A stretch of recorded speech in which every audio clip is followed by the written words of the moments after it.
My good friend George Duello in St. Louis often says, there are not enough dentists with passion. Okay? And if you look around, you'll find that's true. So as we talk about, and this is what we're going to deal with, we're going to talk about these 7 core elements. Okay? And I want you to think with me now. These are elements. We're going to think about these 7 core elements, but I want you to notice that the element of purpose is in the middle. And the reason purpose is in the middle is because it is the single most important element. It's something that it's something that's invisible, but it's always visible in people's behavior.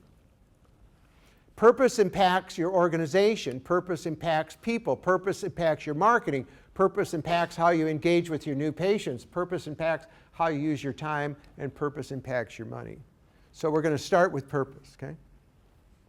We're going to deal with purpose because your purpose then is your platform for growth. And if any of you think that this is esoteric, you need to read this book. This is one of the fastest growing companies in the United States. It's Zappos.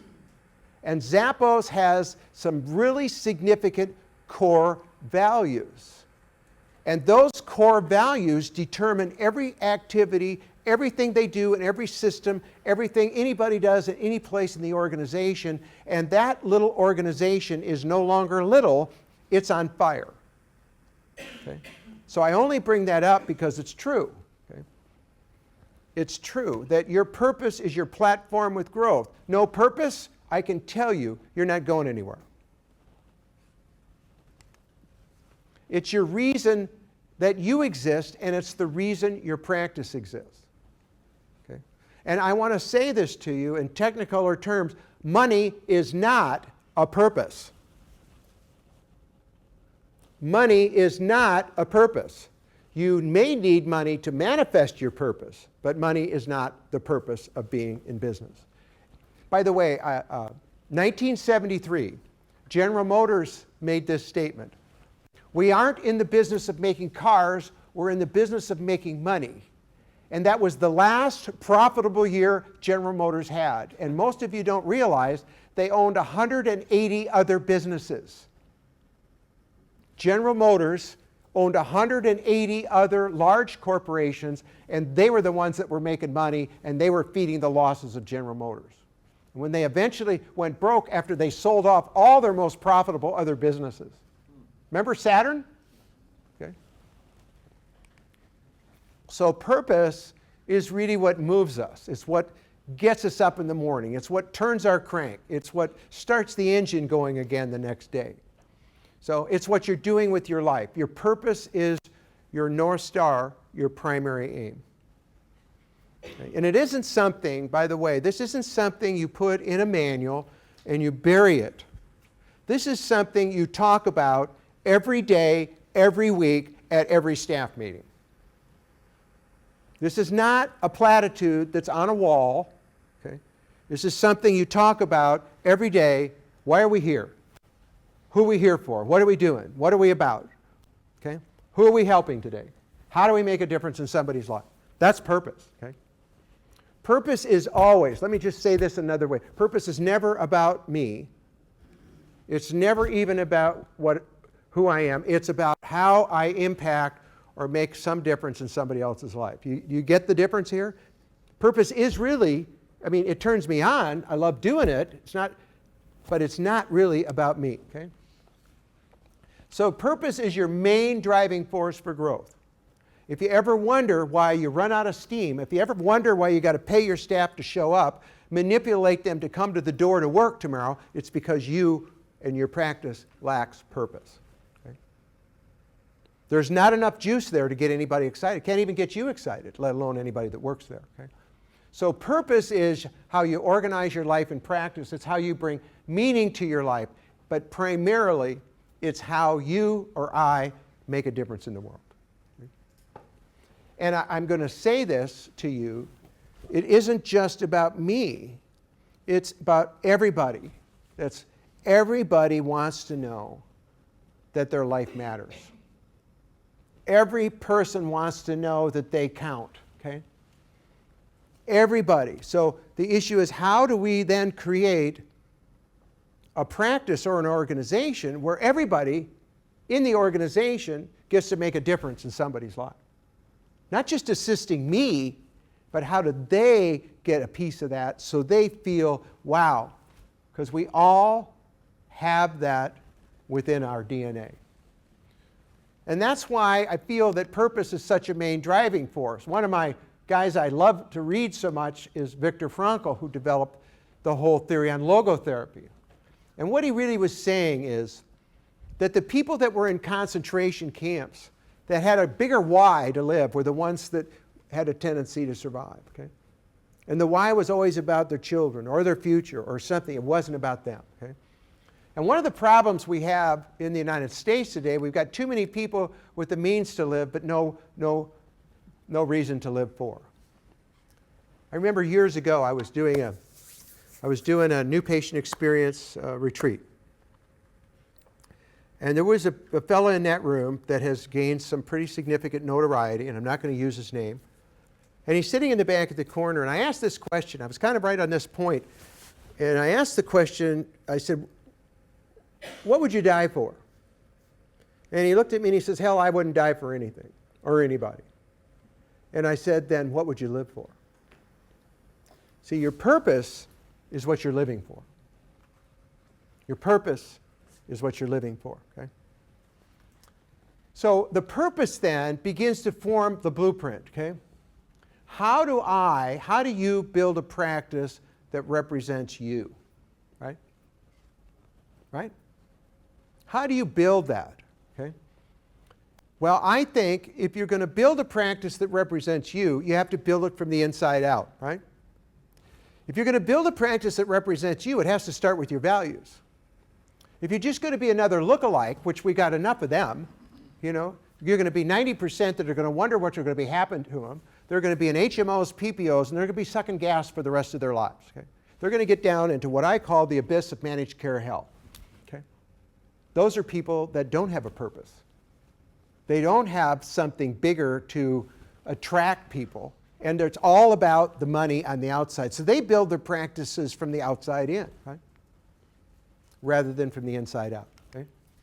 So why would you do this? Well, you do it because you get to establish your fingerprint on everything you do. I remember I was sitting down with a dentist years ago, and it sticks out in my mind, and I was saying, well, how are you doing? You know, he was going through the process of building a practice that worked for him. And he said, I love what I'm doing because I finally get to put my fingerprint on everything I'm doing. Because you see, most dentists end up to be a little bit of Jennifer D. St. George, a little bit of Linda Miles, a little bit of whatever they're teaching over at Mercer, a little bit of what's going down the hill. And their practice ends up looking like a salad. Or how about this, a painting that somebody started to paint and stopped and somebody else picked something up. Have you ever looked in a mouth like that? I mean, come on. I mean, every day you look in there and there's a little bit of this, there's a little bit of that, and nobody, you know, Jeppy, nobody had a plan, right? Nobody really had any plan for, and so everybody's just patching this thing. Okay? This gives you an opportunity to put your fingerprint on everything that happens in your practice, making it yours. Okay? So here's the way this flows. True values form purpose. You wonder why people don't have purpose? They haven't really examined their values. Purpose fuels passion. You wonder why people don't have passion? They don't have purpose. Follow me? And passion incites vision. You don't just create a vision. I don't just create a vision. I've got to interrogate my values, right? What matters most? From that comes some purpose. From the purpose comes the passion to do the work. I can guarantee you I would not be standing here if I didn't have this. I can guarantee you that the center would not have existed for 34 years. Ups and downs, in and outs, trials and tribulations, it wouldn't be standing without those. And it wouldn't be standing without the people that have chosen to come there both the staff and the dentist to express their values. It wouldn't be alive today. It would be dead long ago. Okay? So, why would you create something that didn't represent you? Think about it. Your practice is your expression in the world. Other than your family, your practice, your business is how you express yourself in the world. It's how you, so to speak, put your fingerprint out there in the world. Okay? So now I think you're ready to create, right? If you interrogate your values and you understand the creative process, you understand structural tension, now you're really thinking about, now I can really create a practice that represents me. Why would you not do that, right? Why would you not make every effort you could to ensure that the practice you're creating represents who you are? Why would you want to own something that didn't represent you? Doesn't make any sense to me. Does it to you? If I were you, I'd be going back and I'd be interrogating everything I was doing in my practice relative to what really is most important, okay? So when we think about our purpose at the center, you know, our purpose is to enhance the quality of life of the people we work with. Why would we want to do that? You know, if you think this through, if we could enhance the quality of life of the dentist, and the dentist can learn how to use the creative process in their own life, right? Why would that person not turn around and use that with everybody that they were able to work with? Why would you not, once you learned that and you learned how powerful it was in your life, why would you not be wanting to do that for everybody else? Well, you would. And obviously, we want to help create financial freedom and we want to help increase net profit. And we want to help people get control of time and attract more of the patients. But what we're really after is this. What we're really after is helping you find that island of happiness.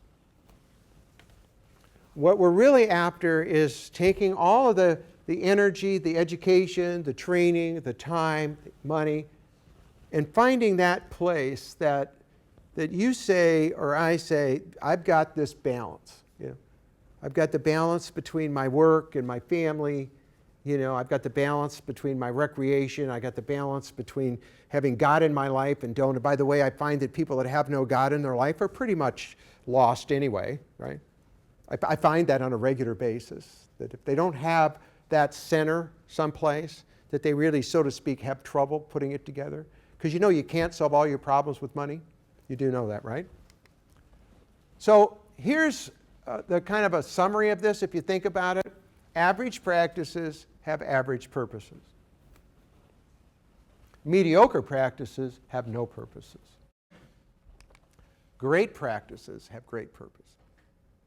So, is purpose important? What do you think? Are values important, right?